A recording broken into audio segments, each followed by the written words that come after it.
देखिए, ये बहुत बड़ी बदकिस्मती है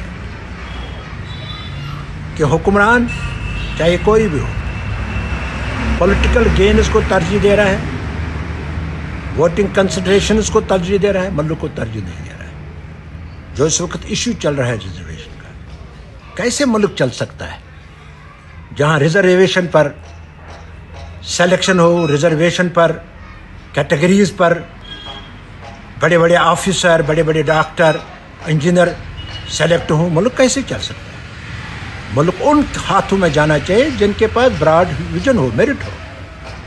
तो इसलिए जो सियासतदान है वो अपने वोटिंग के लिए और पॉलिटिकल गेन्स के लिए मुल्क को दाव पर लगा रहे हैं, मुल्क को तबाह कर रहे हैं।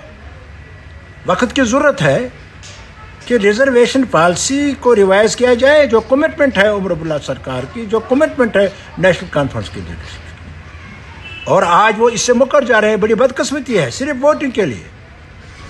हम नहीं कहते हैं रिजर्वेशन ज़रूरी नहीं है, 20% होगा, 80% जनरल होगा। लेकिन हैरानगी की बात है, आज जो एडवर्टीजमेंट निकला 600 पोस्टें अकाउंटेंट असिस्टेंट की, उसमें 360 रिजर्वेशन के लिए रखी गई है, 240 जनरल के लिए रखी गई। क्या बनेगा इस मुल्क को? कैसे फाइनेंस चलेगा?